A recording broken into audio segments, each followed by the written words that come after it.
जय हिंद साथियों, कैसे हैं आप लोग। तो उम्मीद करते हैं कि आप अच्छे होंगे और आप लोगों की पढ़ाई अच्छी चल रही है। अगर 12th की तैयारी कर रहे हैं 2026 की, तो आप बिना टेंशन ही क्वेश्चन को देख लीजिए, क्योंकि आपके परीक्षा में हर हालत है पूछे ही जाएंगे। क्योंकि ये इतिहास का है तो काफ़ी बेहतरीन और अच्छा क्वेश्चन आप लोगों के लिए है। तो उम्मीद करते हैं कि आप लोग की पढ़ाई अच्छी चल रही है और आप लोग अच्छे होंगे। तो चलिए, क्वेश्चन नंबर 2 का है और पहला नंबर क्वेश्चन कह रहा है कि सिंधु सभ्यता को किस श्रेणी के अंतर्गत रखा गया है। ए ऐतिहासिक काल, बी आदि ऐतिहासिक काल, सी पूर्व ऐतिहासिक काल, या डी इनमें से कोई नहीं। तो साथियों, इसका राइट आंसर जो हो जाएगा वो क्या हो जाएगा, आप लोग बताइएगा। तो इसका राइट आंसर जो हो जाएगा वो हो जाएगा बी आदि ऐतिहासिक काल। चलिए, तो आगे बढ़ते हैं अगले प्रश्न की ओर। तो अगला प्रश्न क्या कह रहा है कि सिंधु निवासियों को किस धातु का ज्ञान नहीं था। सिंधु निवासियों को किस धातु का ज्ञान नहीं था। सोना, चांदी, लोहा या तांबा। तो साथियों, इसका राइट आंसर क्या हो जाएगा, आप लोग बताइए। तो साथियों, इसका राइट आंसर जो हो जाएगा लोहा। चलिए, तो आगे बढ़ते हैं अगले प्रश्न की ओर। तो अगला प्रश्न कह रहा है कि कालीबंगन स्थित है। कालीबंगन या कालीबंगा दोनों लिखी है। तो चलिए, कालीबंगन स्थित है। साथियों, ये पता होगा कि सिंध में, पंजाब में, राजस्थान में या बंगाल में। तो साथियों, इसका राइट आंसर जो हो जाएगा वो कालीबंगा कहाँ स्थित है। तो चलिए, इसका राइट हो जाएगा सी, राजस्थान में। चलिए, तो आगे बढ़ते हैं अगले प्रश्न की ओर। तो अगला प्रश्न क्या कह रहा है, तो अगला प्रश्न कह रहा है कि भारतीय उपमहाद्वीप पहली सभ्यता का विकास हुआ। भारतीय महाद्वीप की पहली सभ्यता का विकास हुआ कहाँ। गोदावरी के मैदान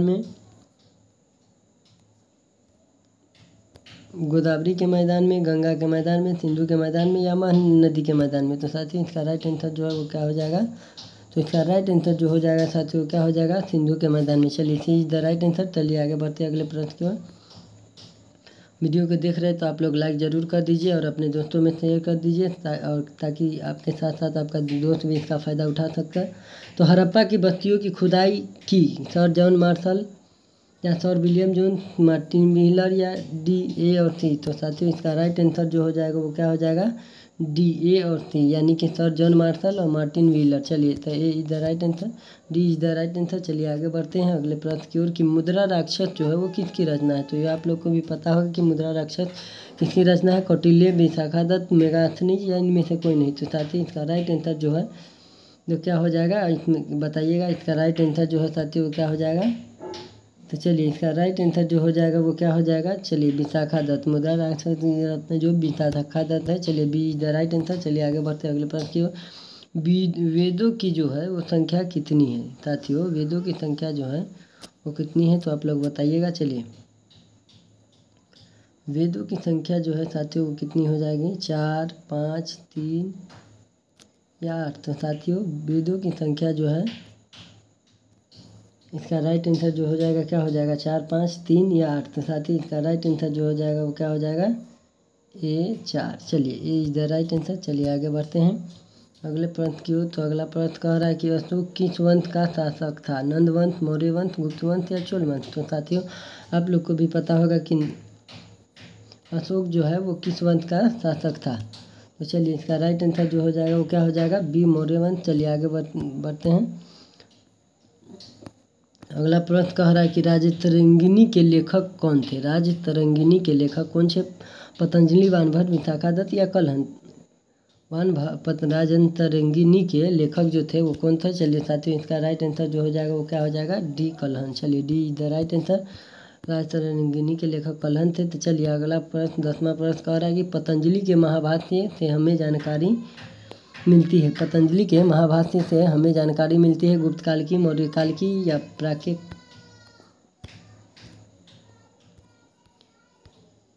पतंजलि के महाभाष्य से हमें किसकी जानकारी मिलती है, गुप्त काल की, मौर्य काल की, प्राकृत काल की या 3वीं शताब्दी ईसा पूर्व। तो साथियों, इसका राइट आंसर जो हो जाएगा वो क्या हो जाएगा। चलिए, तो इसका राइट आंसर जो जैसे प्राकृत काल में। तो चलिए, आगे बढ़ते हैं अगले प्रश्न की ओर। तो अगला प्रश्न कह रहा है कि पंच चिन्ह का वाले सिक्के बने होते हैं। पंच चिन्ह वाले सिक्के बने होते हैं सोने के, चांदी के, तांबे के या बी एवं सी दोनों के। तो साथ ही इसका राइट आंसर जो हो जाएगा वो क्या हो जाएगा। तो चलिए, इसका राइट आंसर हो जाएगा बी एवं सी दोनों, यानी चांदी के और तांबे के दोनों के। तो चलिए, आगे बढ़ते हैं अगले प्रश्न की ओर। तो अगला प्रश्न क्या कह रहा है देखते हैं। अगला प्रश्न कह रहा है कि महाभारत की रचना किस भाषा में हुई? तो साथियों आप लोग को भी पता होगा कि महाभारत की रचना जो है वो संस्कृत, पाली, प्राकृत या हिंदी। तो साथियों इसका राइट आंसर जो हो जाएगा वो क्या हो जाएगा? इसका राइट आंसर जो हो जाएगा वो क्या हो जाएगा? ये संस्कृत।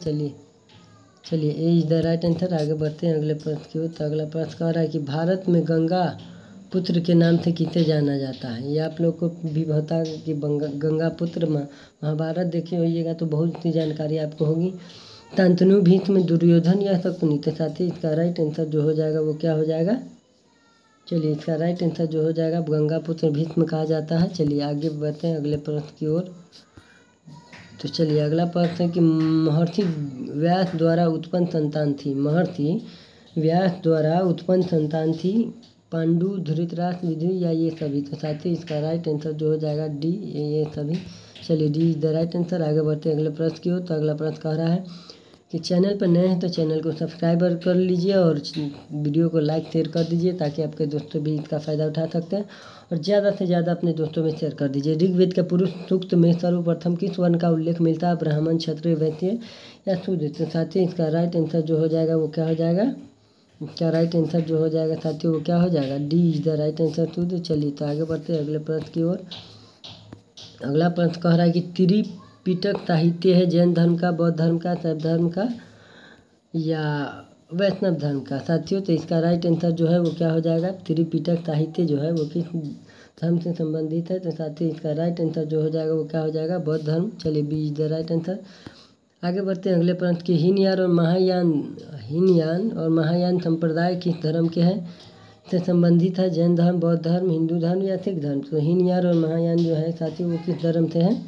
तो वो आपको हो जाएगा बी, बौद्ध धर्म। चलिए तो आगे बढ़ते हैं अगले प्रश्न की ओर। तो अगला प्रश्न क्या कहा है कि निम्नलिखित विद्यमानों में से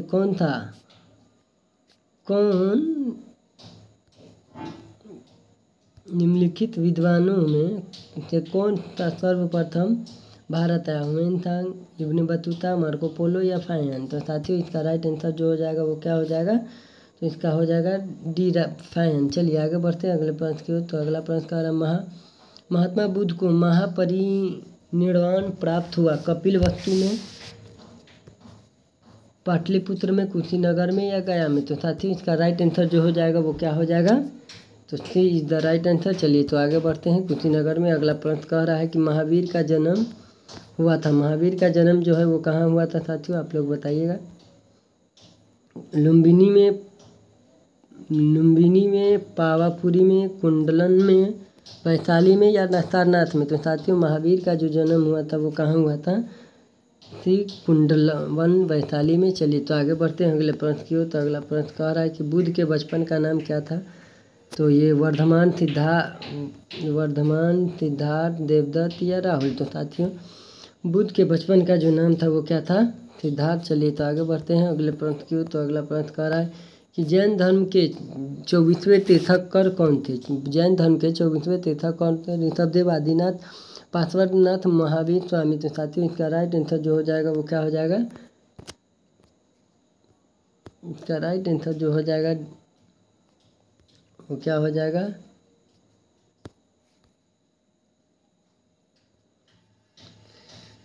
D is the right answer. चलिए तो आगे बढ़ते हैं अगले प्रश्न की ओर। कि अगला प्रश्न क्या कह रहा है कि इब्न बतूता किस देश का निवासी था? मिस्र, पुर्तगाल, मोरक्को या फ्रांस?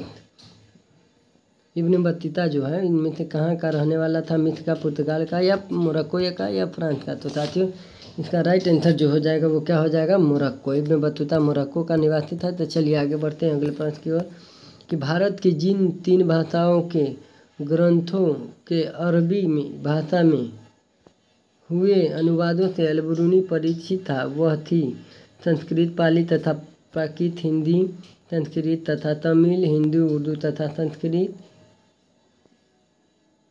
या संस्कृत, तेलुगु, मलयालम? तो साथियों इसका राइट आंसर जो हो जाएगा वो क्या हो जाएगा? तो साथियों इसका हो जाएगा ए, संस्कृत, पाली तथा प्राकृत। चलिए तो A is the right answer. चलिए आगे बढ़ते हैं अगले प्रश्न की ओर। तो अगला प्रश्न कह रहा है इब्न बतूता की भारत यात्रा को जिस शताब्दी संबंधित माना जाता है वह थी 11वीं शताब्दी, 11वीं शताब्दी, 12वीं शताब्दी, 14वीं या 13वीं। तो साथियों इसका राइट आंसर जो हो जाएगा वो क्या हो जाएगा? चलिए 14वीं शताब्दी सी इज द राइट आंसर। चलिए आगे बढ़ते हैं अगले प्रश्न की ओर। तो अगला प्रश्न कह रहा है कि किताब उर्रहला में किस यात्रा वृतांत, यहाँ वृतांत लिखा है, वृतांत होगा, मिलता है अलबरूनी और अब्दुल रज़ाक इब्न बतूता या बर्नियर। तो साथियों किताब उर्रहला में जो है वो क्या बोलते हैं उसको, इब्न बतूता की यात्रा वृतांत लिखा है। चलिए तो इज द राइट आंसर। चलिए आगे बढ़ते हैं अगले प्रश्न। यात्रियों का राजकुमार किसे कहा गया? यात्रियों का राजकुमार किसे कहा गया? फाहियान वेनतांग अलबरूनी या इब्न बतूता। तो साथियों इसका राइट आंसर जो हो जाएगा वो क्या हो जाएगा? चलिए B Wentang, B is the right answer. चलिए आगे बढ़ते हैं अगले प्रश्न की ओर। तो अगला प्रश्न कह रहा है कि उत्तर भारत में भक्ति आंदोलन का आरंभ किस संत ने किया था? कबीर, नानक, रामानंद या चैतन्य महाप्रभु। तो साथियों इसका राइट आंसर जो हो जाएगा वो क्या हो जाएगा? चलिए सी रामानंद। चलिए सी इज द राइट आंसर। चलिए आगे बढ़ते हैं अगले प्रश्न की ओर। तो अगला प्रश्न क्या कह रहा है कि जगन्नाथ का शाब्दिक अर्थ है,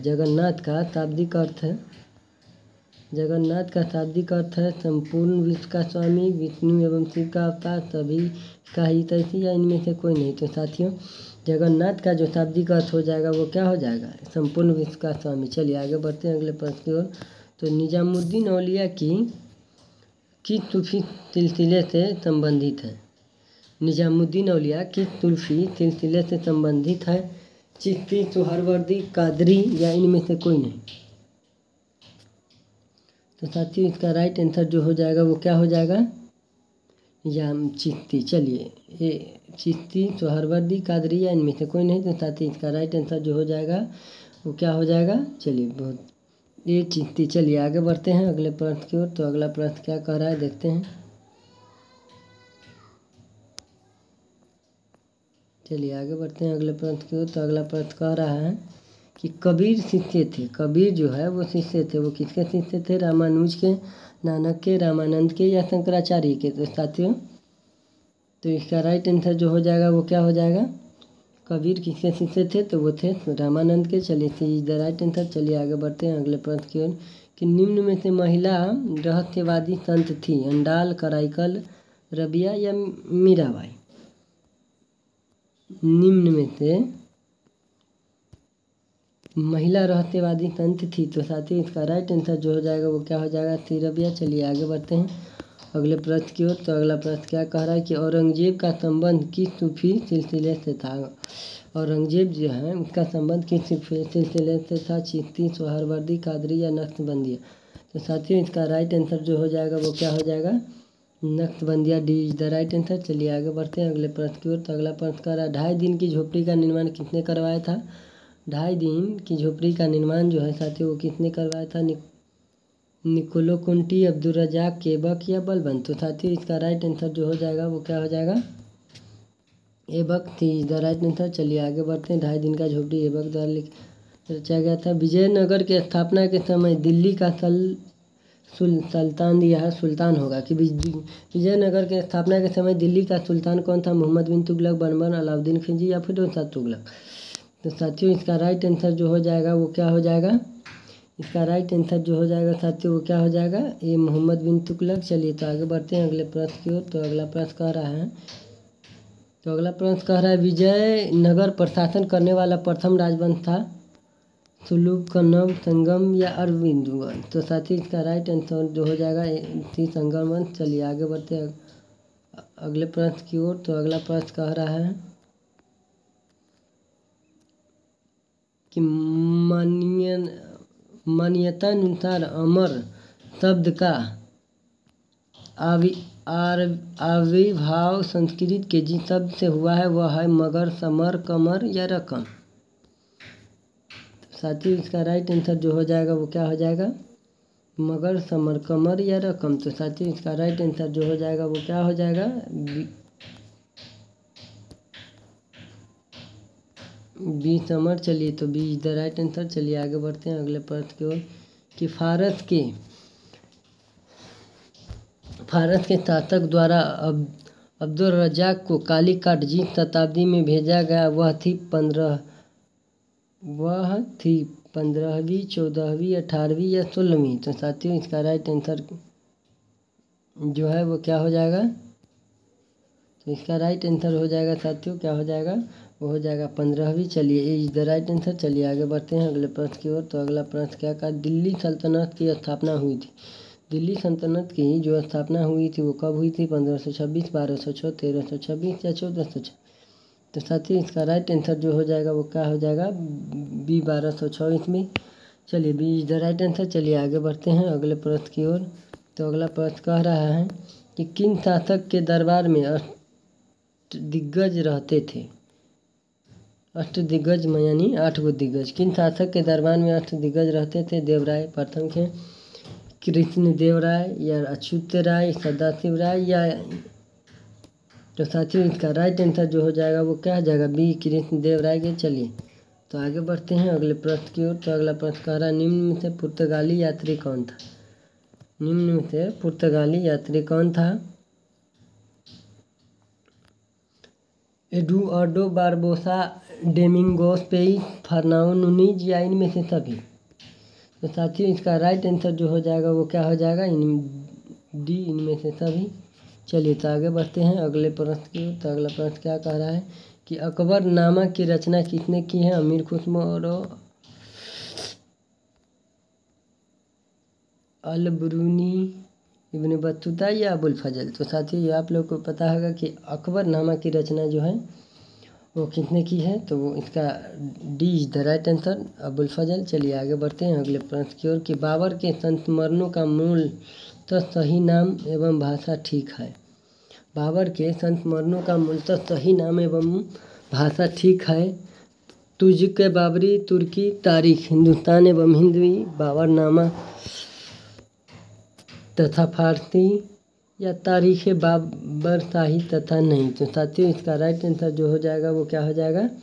तुज़्क बाबरी एवं तुर्की। चलिए आगे बढ़ते हैं अगले प्रश्न की ओर। तो अगला प्रश्न कह रहा है रबी फसल किस ऋतु में होती है? रबी फसल जो है वो किस ऋतु में होती है? बसंत में, ग्रीष्म में, वर्षा में या पतझड़ में। तो साथियों इसका राइट आंसर जो हो जाएगा वो क्या हो जाएगा? बसंत में। चलिए रबी फसल की बसंत ऋतु में होती। चलिए तेईस दे रहा। अकबर ने टोडरमल को दीवान-ए-अशरफ कब नियुक्त किया? अकबर ने टोडरमल को दीवान-ए-अशरफ कब नियुक्त किया?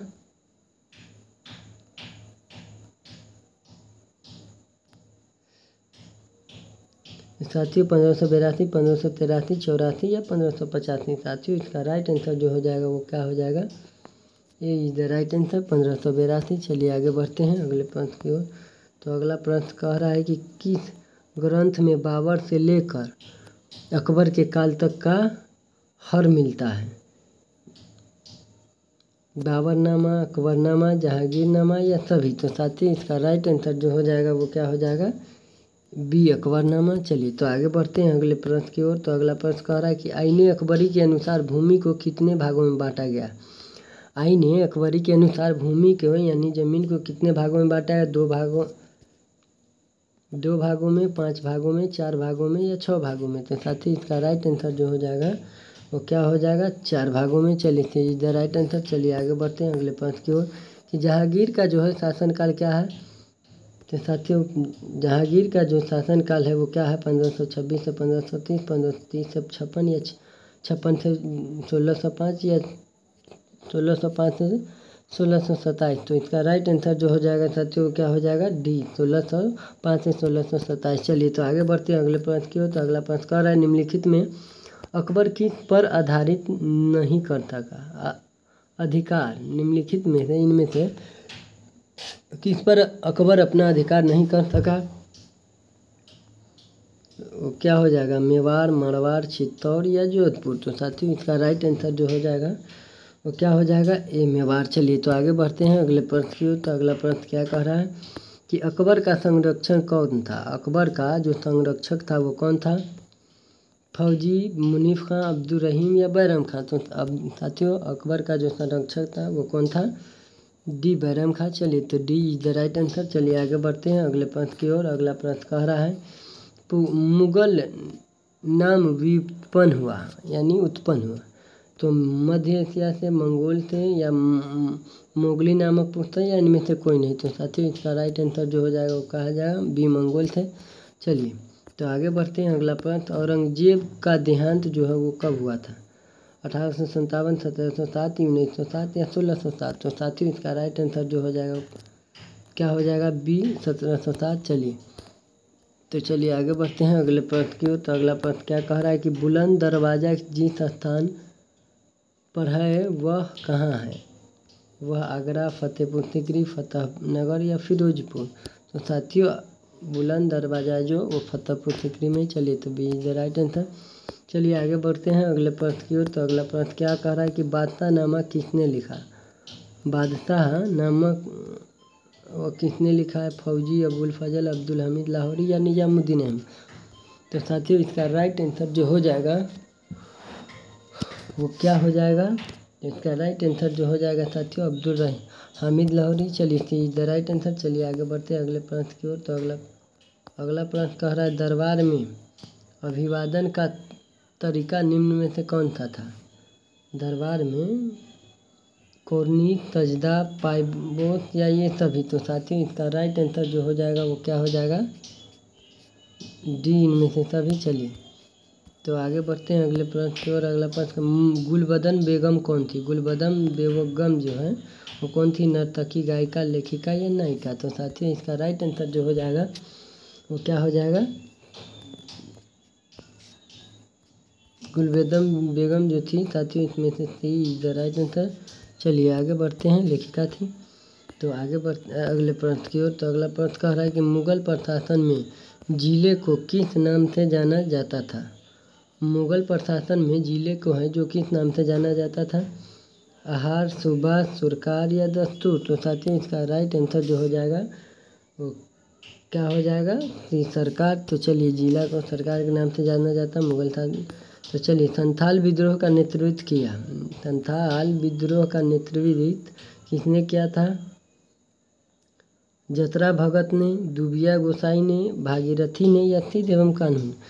तो साथियों इसका राइट आंसर जो होगा वो क्या हो जाएगा? डी सिद्धू एवं कानून ने संथाल विद्रोह का नेतृत्व किया था। तो चलिए आगे बढ़ते हैं अगले प्रश्न की ओर। कि राजमहल की पहाड़ियों में मुख्यतः जो लोग रहते थे वे थे कौन थे? राजमहल के पहाड़ियों में जो मुख्यतः वो लोग रहते थे वो कौन थे? पहाड़ियों एवं संथाल लोग, पहाड़िया एवं भील लोग, पहाड़िया तथा अंग्रेज लोग या इनमें से कोई नहीं। तो साथियों इसका राइट आंसर जो हो जाएगा वो क्या होगा? पहाड़ियों एवं संथाल लोग। चलिए ये इज द राइट आंसर। तो आगे बढ़ते हैं अगले प्रश्न की ओर। तो अगला प्रश्न कह रहा है 18वीं शताब्दी में बंगाल में नीलामी में कितने प्रतिशत से अधिक बिक्री फर्जी होती थी? 95%, 99%, 75 या 39। तो साथियों इसका राइट आंसर जो हो जाएगा वो क्या हो जाएगा? 39%। D is the right answer. चलिए तो आगे बढ़ते हैं अगले प्रश्न की ओर। अगला प्रश्न कह रहा है कि भारत में आने वाले प्रथम यूरोपियन कौन थे? भारत में प्रथम यूरोपियन थे वो क्या? पुर्तगाली, ब्रिटिश, डच या फ्रांसीसी। तो साथियों इसका राइट आंसर जो हो जाएगा वो क्या हो जाएगा? पुर्तगाली। भारत में आने वाला प्रथम यूरोपियन पुर्तगाली था।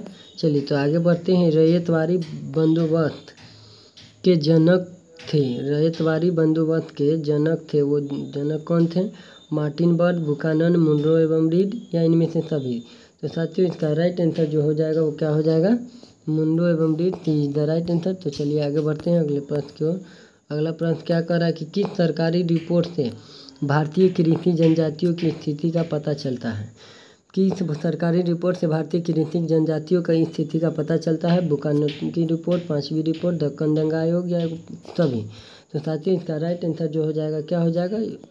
D is the right answer सभी। चलिए तो आगे बढ़ते हैं अगले प्रश्न की ओर। अगला प्रश्न कह रहा है कि 1857 का विद्रोह आरंभ हुआ। 1857 का विद्रोह आरंभ हुआ 10 मई, 13 मई, 18 मई या 26 मई। तो साथियों इसका राइट आंसर जो हो जाएगा वो क्या हो जाएगा? ये 10 मई। चलिए इज द राइट आंसर। चलिए आगे बढ़ते हैं अगले प्रश्न की ओर। 1857 ईस्वी के विद्रोह का तत्कालिक कारण क्या था?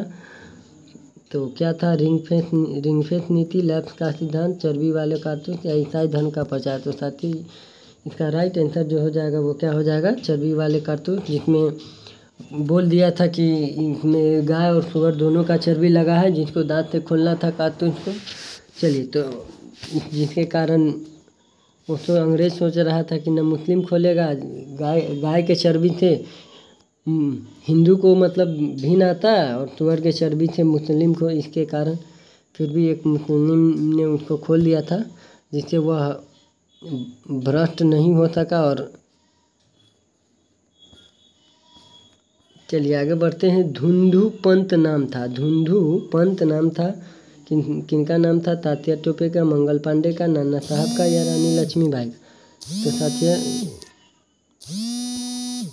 इसका राइट आंसर जो हो जाएगा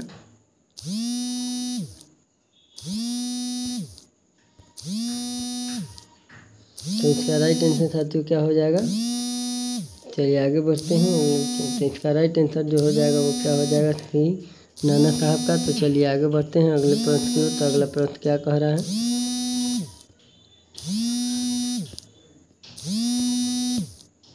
कि शाह महल कहाँ का रहने वाला था? शाह महल कहाँ का रहने वाला था? उत्तर प्रदेश के अलीगढ़ का, उत्तर प्रदेश के बरौदा परगना का, या उत्तर प्रदेश के गाजियाबाद का, या इनमें से कोई नहीं? तो साथियों इसका राइट आंसर जो हो जाएगा वो क्या हो जाएगा? तो चलिए साथियों इसका राइट आंसर जो हो जाएगा वो क्या हो जाएगा? बी, उत्तर प्रदेश के बरौदा परगना का। तो चलिए आगे बढ़ते हैं अगले प्रश्न की ओर। तो अगला प्रश्न कह रहा है सागर में अंग्रेज पुरुष, महिला एवं बच्चों को कितने दिनों की किले में शरण लेकर रहना पड़ा? सागर में अंग्रेज पुरुष, महिला एवं बच्चों को कितने दिन किले में शरण लेकर रहना पड़ा?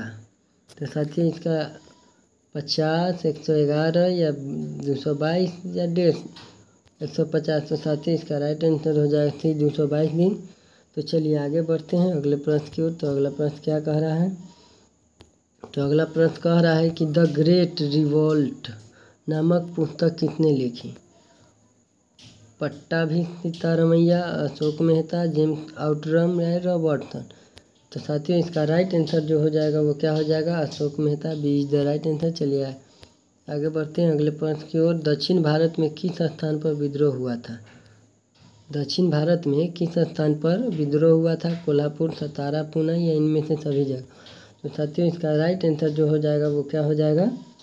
इसका राइट आंसर हो जाएगा डी, इनमें से सभी जगहों पर। चलिए तो आगे बढ़ते हैं अगले प्रश्न की ओर। तो अगला प्रश्न कह रहा है कि किस महिला ने सतारा, उज्जैन, ग्वालियर आदि में 1838 से 1863 ईस्वी तक अंग्रेजों के विरुद्ध क्या किया? षड्यंत्र किया। इसमें क्या हो जाएगा? रानी लक्ष्मीबाई, महारानी भोजाबाई सिंधिया, बेगम हजरत महल या अजीनन? तो साथियों इसका राइट आंसर जो हो जाएगा क्या हो जाएगा? B is the right answer. तो चलिए आगे बढ़ते हैं अगले प्रश्न की ओर। तो अगला प्रश्न क्या कह रहा है देखते हैं। तो अगला प्रश्न कह रहा है कि 1857 के विद्रोह के समय भारत का बादशाह कौन था? 1857 के विद्रोह के समय भारत का बादशाह कौन था? सिराजुद्दौला, शुजाउद्दौला, बहादुर जफर या इनमें से सभी? तो साथियों इसका राइट आंसर जो हो जाएगा वो क्या हो जाएगा? बहादुर शाह जफर, सी इज द राइट आंसर। चलिए आगे बढ़ते हैं अगले प्रश्न। भारत में रेलवे की शुरुआत कब हुई थी साथियों? 1753, 1973, 1853 या इनमें से कोई नहीं? तो साथियों इसका राइट आंसर जो हो जाएगा भारत में रेलवे की शुरुआत 1853 में हुई थी, सी इज द राइट आंसर। चलिए आगे बढ़ते हैं अगले प्रश्न की ओर। तो अगला प्रश्न कह रहा है प्लासी में अंग्रेजों तथा बंगाल के नवाब में युद्ध हुआ था। प्लासी में अंग्रेजों तथा बंगाल के नवाबों में युद्ध हुआ था 1764, 1805, 1757 या 1856? तो साथियों इसका राइट आंसर जो है वो क्या हो जाएगा? 1757, इज द राइट आंसर। चलिए आगे बढ़ते हैं अगले प्रश्न की ओर।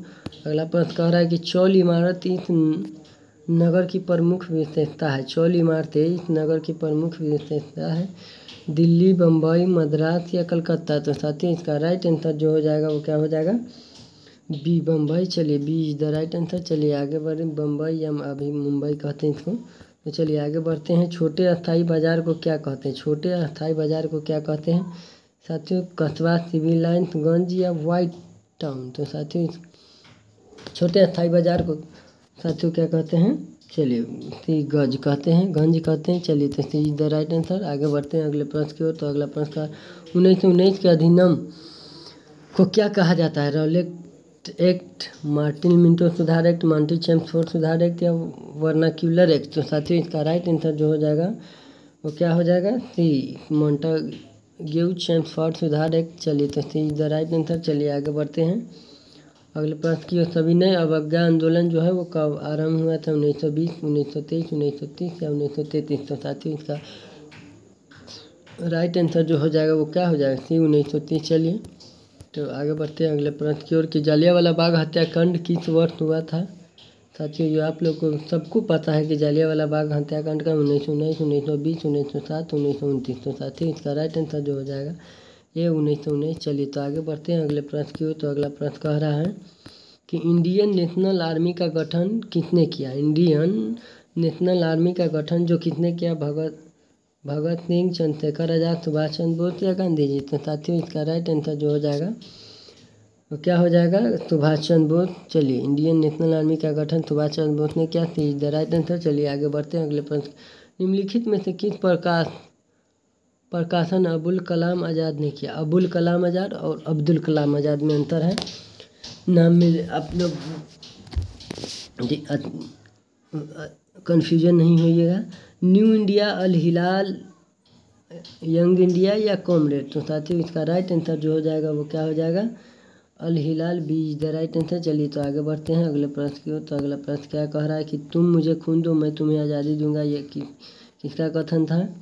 भगत सिंह का, रास बिहारी बोस, मोहन सिंह या सुभाष चंद्र बोस? तो साथियों तुम मुझे खून दो मैं तुझे आज़ादी दूंगा यह कथन सुभाष चंद्र बोस का है। D is the right answer. चलिए आगे बढ़ते हैं। मोहनदास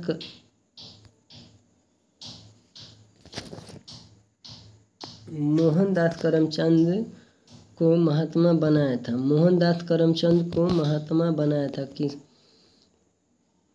पूर्वी अफ्रीका ने, पश्चिमी अफ्रीका ने, दक्षिणी अफ्रीका ने या उत्तरी अफ्रीका ने? तो साथियों इसका राइट आंसर जो हो जाएगा वो क्या हो जाएगा? डी, उत्तरी अफ्रीका ने। चलिए D is the right answer. चलिए आगे बढ़ते हैं। अगला प्रश्न कह रहा है दूसरा गोलमेज सम्मेलन लंदन में आयोजित हुआ था। दूसरा गोलमेज सम्मेलन लंदन में कब आयोजित हुआ था? 1934 में, 1931 में, 1935 में या 1921 में? तो साथियों इसका राइट आंसर जो हो जाएगा वो क्या हो जाएगा? बी, 1931 में। चलिए तो B is the right answer. चलिए आगे बढ़ते हैं अगले प्रश्न। अमीन कमीशन भारत कब आया था? 1925 में, 1928 में, 1932 में या 1935 में? तो साथियों इसका राइट आंसर जो हो जाएगा, इसका राइट आंसर जो हो जाएगा साथियों वो क्या हो जाएगा? बी, 1928 में। चलिए B is the right answer. चलिए आगे बढ़ते हैं अगला प्रश्न की ओर। तो अगला प्रश्न क्या कह रहा है कि महात्मा गांधी दक्षिण अफ्रीका से भारत वापिस कब आए थे? 1914, 1909, 1915 या 1890? तो साथियों इसका राइट आंसर जो हो जाएगा 1915 में। चलिए तो आगे बढ़ते हैं अगले प्रश्न की ओर। तो अगला प्रश्न क्या कह रहा है?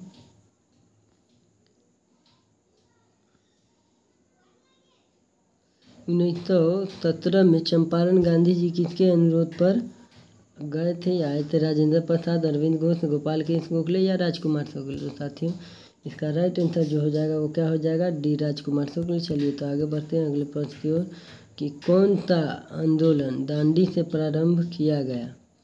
कौन सा आंदोलन दांडी से प्रारंभ किया गया? असहयोग आंदोलन, सविनय अवज्ञा आंदोलन, खिलाफत आंदोलन या भारत छोड़ो आंदोलन? तो साथियों इसका राइट आंसर जो हो जाएगा वो क्या हो जाएगा?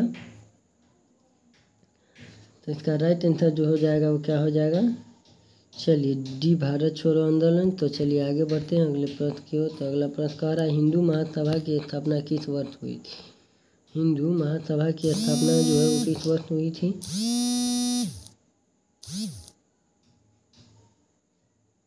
1907, 1915, 1939 या 1929? तो साथियों इसका राइट आंसर जो हो जाएगा वो क्या हो जाएगा?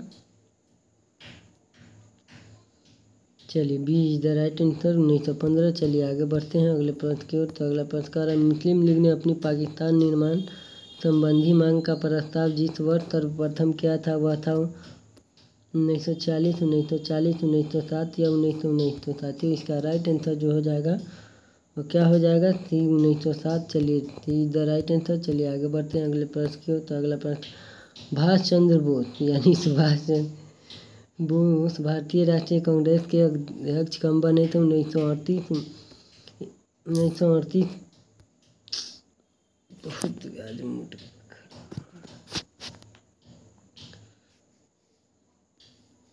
1938 के हरिपुरा अधिवेशन में, 1939 के त्रिपुरा अधिवेशन, 1938 एवं 1939 के दोनों या कभी नहीं। तो साथ ही इसका राइट आंसर जो हो जाएगा वो क्या हो जाएगा? 1938 एवं 1939 में। चलिए आगे बढ़ते हैं अगले प्रश्न की ओर। तो भारतीय राष्ट्रीय कांग्रेस के प्रथम अधिवेशन की अध्यक्षता किसने की थी? दादा भाई नौरोजी, व्योमेश चंद्र बनर्जी, या फिरोज शाह मेहता, या गोपाल के गोस्वामी। तो साथ ही इसका राइट आंसर जो हो जाएगा वो क्या होगा? Vyomesh Chandra Banerjee B is the right answer. चलिए आगे बढ़ते हैं अगले प्रश्न की ओर। तो अगला प्रश्न क्या कह रहा है कि 15 फरवरी 1942 ईस्वी को सिंगापुर के पतन पर 40,000 भारतीय युद्ध बंदियों को लेकर आज़ाद हिंद फौज की स्थापना किसने की? मोहन सिंह ने, सुभाष चंद्र बोस, रासबिहारी बोस, या प्रीतम सिंह। तो साथियों इसका राइट आंसर जो हो जाएगा वो क्या हो जाएगा? ये मोहन सिंह। चलिए ये इज द राइट आंसर। आगे बढ़ते हैं अगले प्रश्न की ओर। सांप्रदायिक समस्या सुलझाने हेतु कौन सा फार्मूला प्रस्तुत किया गया? Nehru formula, league formula, Rajagopali formula, Tagore formula. तो साथियों इसका राइट आंसर जो हो जाएगा वो क्या हो जाएगा? कि राजगोपालचारी फार्मूला। चलिए तो आगे बढ़ते हैं अगले प्रश्न की ओर। तो अगला प्रश्न क्या कर रहा है? भारतीय संविधान के निर्माण में कितने समय लगे? ये आप लोग को पता होगा। 2 वर्ष 11 दिन, 2 वर्ष 11 में 12 दिन, 3 वर्ष 11 में 11 दिन, या 2 वर्ष 11 में 18 दिन। तो साथ ही इसका राइट आंसर होगा 2 वर्ष 11 में 18 दिन। D is the right answer. आगे बढ़ते, भारतीय राष्ट्रीय कांग्रेस की पहली महिला अध्यक्ष कौन थी? एनी बेसेंट, विजय लक्ष्मी पंडित, सरोजनी नायडू, और उन्नासफ अली। तो साथ ही इसका राइट आंसर जो हो जाएगा वो क्या हो जाएगा? A be Annie Besant. चलिए इज द राइट आंसर। चलिए आगे बढ़ते हैं अगले प्रश्न की ओर। तो अगला प्रश्न क्या कर रहा है? स्वतंत्रता प्राप्ति से पूर्व भारत में अंतिम आम चुनाव हुए थे। दिसंबर जनवरी 1945, दिसंबर जनवरी 1940, दिसंबर जनवरी 1943, या इनमें से कोई नहीं। तो साथ ही इसका राइट आंसर हो जाएगा दिसंबर जनवरी 1945। Is the right answer. आगे बढ़ते हैं। संविधान सभा के संचालन समिति के अध्यक्ष कौन था? राजेंद्र प्रसाद, जवाहरलाल नेहरू, से भीमराव अम्बेडकर, या सरदार पटेल। साथियों इसका राइट आंसर जो हो जाएगा वो क्या हो जाएगा? ये राजेंद्र प्रसाद। चलिए आगे बढ़ते हैं अगले प्रश्न की ओर। साथियों आज का क्लास कैसा लगा कमेंट में ज़रूर बताइएगा, और ज़्यादा से ज़्यादा लाइक और शेयर कर दीजिए ताकि हमको मोटिवेट मिले। तो आपको काफ़ी बेहतरीन क्लास देने की हम और इतना मेहनत करते हैं फ्री में, कम से कम आप लोग एक लाइक सब्सक्राइब कर दीजिएगा तो हमको मोटिवेट मिल जाएगा।